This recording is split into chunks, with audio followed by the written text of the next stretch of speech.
And welcome back to Talk Smack with Mac. In this segment, we're going to be talking 2020 NBA Hall of Fame class. Are you ready? Let's talk smack. Now, this is one hell of a class, so I had to bring in a heavy hitter, none other than that man Trent, to come down and talk his good smack and talk about this Hall of Fame class, man. How you doing, bro? I'm doing well, man. How are you doing? I'm here to talk the smack, man. I can't complain, man. I'm always talking that good shit, and people are loving it. So I'm always in a good mood. I feel you. But this 2020 class is historic, man. It's probably the greatest of all time. And this class resonates with me. This is like, these are the guys that I grew up watching, that I got to know basketball about. Yes. Right. So we have Tim Duncan. Greatest power forward of all time. Kevin Garnett. Second greatest power forward of all time.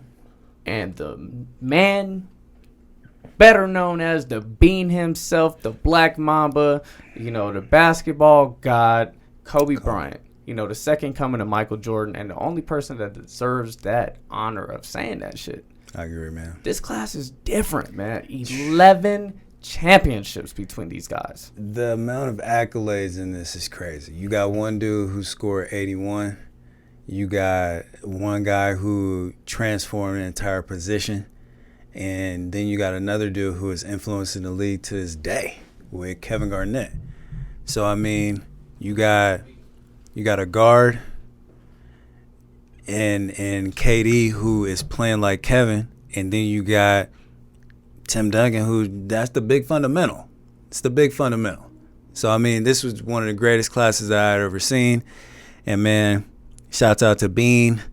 Shouts out to Tim Duncan. He got braids now. He out here looking different. Tim is out here enjoying retirement. Yeah, man. He got them drugs going, laying on the beach when he ain't Tim coaching. Duncan got out from popping. He out here wilding. I don't know what Tim doing.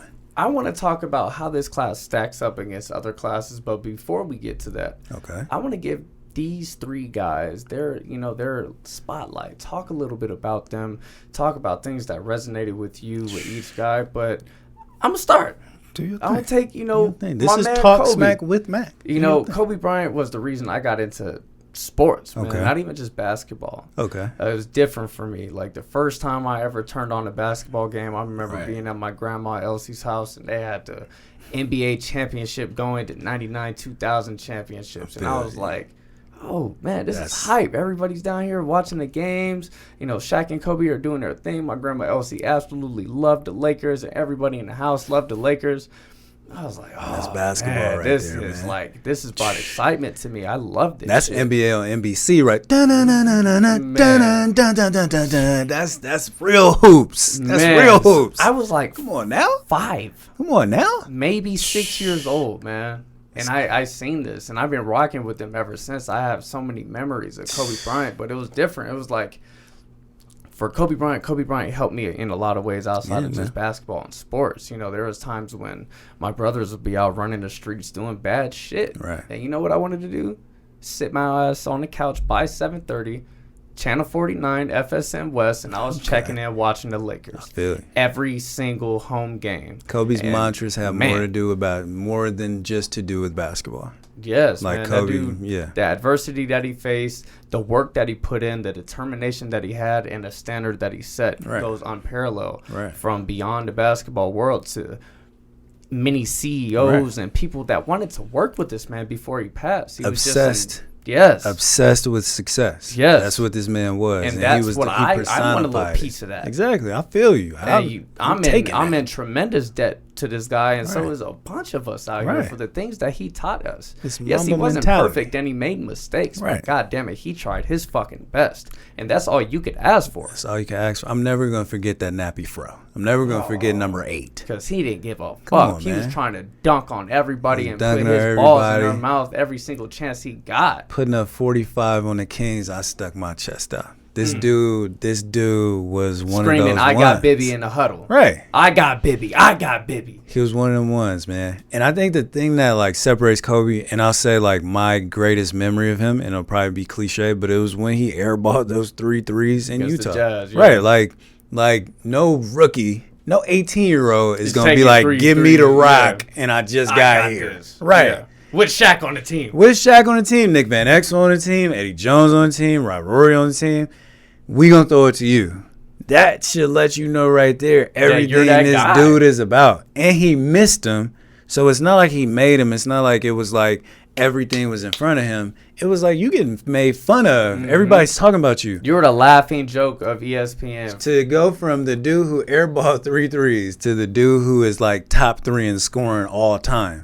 That tells you about his mentality. That tells you about his mindset. And his character, And bro. his character. Nothing can stop me. So, like, to see this dude go into the Hall of Fame, honestly, it sucked to have a moment without him because it was just like, it was weird. It's emotional, bro. Right. It's emotional because you do grow up with these guys. Like I was saying, I'm joking about NBA on NBC, but it's like when you grow up hearing that every Sunday and Kobe running out and it's like, damn, he dead? That's weird. It's different, man. So, I mean, it was tough to watch. I didn't really watch much of his portion because I just couldn't do it. But, you know, shouts out to one of the greatest, man. Yeah, shouts out to Kobe. 5 championships. 3 5 with championships. Shaq, 2 without Shaq. Right. 2 finals MVPs. You know, scoring titles. All-star all games. defensive players, you know, gold medals. He did it all. He gave only thing he didn't do was go to college and dominate there. And they are lucky for it because he would have averaged 45 and didn't give a fuck. I would have did his thing at Duke. Thank you, Kobe. Right. Rest in peace, bro. Rest in peace. Thank you for everything. Tim Duncan. Greatest power forward of all time. Timmy Tim with the backboard. Timmy and Pop. The big fundamental. Oh, who else got that nickname? Nobody. It's nobody. This dude came out. Swimmer. Gates. Yeah, swimmer. Swimmer. You take my pool, I'm going to take the court. Right. And long arms out here dangling, good running up and down the floor. Right. Running up and down the floor, this dude was a gazelle. The only reason this dude didn't have more championships is because of the man that we named before him. Only person who could lock up Tim Duncan is Greg Popovich. Yeah, right. Because can't nobody else do it. Can't nobody else lock up that backboard's going to be up there. No matter who's guarding. To me, greatest power forward of all time, had all the moves on a block, like could score on anybody, wasn't about to talk, wasn't about to do nothing, and just played at his own pace. Like defense could stop anybody, and he played in numerous decades. Like he was balling. Even in his last game, maybe he had like 16. Like, he wasn't just trash. He wasn't just out there. Like, Tim Duncan was hooping from start to finish. So I could respect that about his game. Did I ever like the Spurs? Absolutely not. I think they're all boring. I think their jerseys are trash. And I think that their franchise is boring as hell. But they win a lot of games. So, whatever. It's like the Patriots. Right. Spurs and Patriots, similar shit, boring. man. It's like scheduling sex. The only reason Tim Duncan isn't mentioned as one of the greatest ever is because he didn't talk. He didn't need to. He don't need to. Go look at his numbers. Yeah, ask everybody else about it. I got 5 rings, you know. I still drive an 88 Toyota, dog. I don't care. Tim Duncan is the dude that show up at the run and he just nice and then he'd leave. Like no interviews. Right. Nothing. Like what was his name? Y'all need 5? Yeah. And then he just get on the court and you be like, we going through him. And then when the game over, he just dip. We go from the mute over to the biggest mouth on the court. Kevin Garnett, man. He was snatching souls and didn't give a damn what he was saying or doing. He was tasting Cinnamon Toast Crunch his entire career. He was out here doing his thing. But KG changed the game. Yeah. If you look at Kevin Garnett, if you look at Kevin Garnett's career and then you look at a Kevin Durant, you understand. So that's all I got to say about him.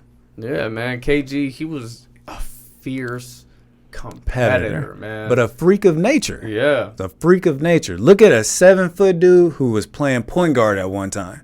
Like, he did everything. The floor forever. He did everything. When he was in Minnesota, people don't give this man credit for the things he was doing in Minnesota. Like, he was a dog. And he was giving everybody the business. 7 foot. Take you down. I could shoot a jumper. I could get you over my shoulder. It don't matter what you want to do. When he went to the Celtics, I hated this man because he was nice. You ain't gonna hate nobody who ain't good. Yeah, he was good and he let you know it. Exactly. And I hated that. If he would have came to the Lakers, he would have had all the love and support. But you know, I respect his game. I appreciate his game. He gave me one hell of a person to watch. In Minnesota, come on, man. Nobody gives a damn about Minnesota. He made them relevant. He did, and he also had a couple years out there. Him and Stephon Marbury, when they was in the beginning, that was fun. When it was him, Sam Cassell, and Latrell Sprewell, nice little run. Wally Scalabrine. Ain't nobody worried about that. Busting threes on this thing. Wally's sipping on some scissor. Don't nobody know. No one's concerned about Wally's. Hey, you know, the common denominator with all three of these guys is that they're three of the best defenders ever. All three of these guys, man. They are. But, I mean, if we're talking about this class, one class that we got to bring up is Michael Jordan's, where it's Michael Jordan, John Stockton, and David Robinson. That's not bad. That's not a bad mix right there. Yeah, that's pretty damn good. Yeah. Got you. That's not a bad list right there. All right, so we're sitting here and we're thinking this 2020 Hall of Fame class is ridiculous. It's fire. But I'm going to name some classes, name a couple people, and you let me know, how you feel about that class if it stacks up to this 2020 class. Let's do it. So the 2016 Hall of Fame class. This class is pretty gangster, bro. We got Shaq, Allen Iverson, and Yao Ming. That's nice. They're not better than 2020. They're cool. They're good. That's a nice B+. Scottie Pippen, Karl Malone, Dennis Johnson, class of 2010. Scottie Pippen lost the future. He ain't getting in this. Scottie Pippen lost the future. Now, the only class that I'm thinking is really close to this team, or to this Hall of Fame class, and it might be a little better in, other people's minds. Let's see. The 2009 Hall of Fame class, David Robinson, John Stockton, Michael Jordan. Them some steppers. Okay. David Robinson scored 71 in the game. We all know about. Right. That's what I'm saying. Like, we stacking up now. David Robinson versus Tim Duncan. I'm the same team. Sensei. Won a ship together. That's Sensei. That's Sensei. But I think the student surpassed the teacher, bro. Oh, he passed him. He definitely did. But that's Sensei. So, okay. And then you got John Stockton, probably versus KG. That's one of the greatest point guards of all time. I think he's the league leader of all time in assists or steals. Steals and assists, I believe. Right. So, I mean, that's not a bad argument. How many rings does he got? KG got one. How many Johnny got? He got 0. He only got one more. Nice. Okay, so this class of Michael Jordan, David Robinson, and John Stockton have, 7 rings? Did David Robinson get 1 or 2? He got 1. David Robinson has 2. So 7. He has 2. He has 2. Okay, so 8 rings versus 11. Okay. Isn't Michael Jordan's GOAT trump card the 6 rings that he got? I mean, yeah, because that's always going to be able to throw in there is that he's the greatest of all time. But in my opinion, he's not the greatest of all time. Who, MJ? Yes. Who you think is? Kareem Abdul-Jabbar. Yeah, I mean, that's one hell of an argument. Yeah, it is. He got 5. He won at all levels. He just absolutely destroyed everybody. And his longevity is absolutely ridiculous. He was 40, handing out 40. He was so great that people just give Magic Johnson the GOAT point guard immediately. But they forget that when you throw the ball down to the one of the greatest players ever. Come on now. That's what I'm saying. Got 6, and he's the league leader in the points. Boom. So he has as many as Michael Jordan. He got 6 rings, just like Michael Jordan. That's neither here nor there. Kareem's Hall of Fame class ain't up here. Right. Okay, yeah, so that's true. But, so, I mean, I'm still going to lean towards Kobe. Class. I'm still going to lean towards Tim. And you got the number 1 and 2 greatest power forwards of all time, and then you throw in a guy that's just Michael Jordan Jr. a little bit less than Michael Jordan. You throwing Michael Jordan Jr. 2020 class, greatest of all time, and it was a pleasure watching these 3 play basketball. Thank you so much. You shaped my childhood, and you guys have solidified my reasoning in doing the things that I do today. So thank you, Tim Duncan, Kevin Garnett, and the late, great Kobe Bryant. We out this Kwame thing. better not say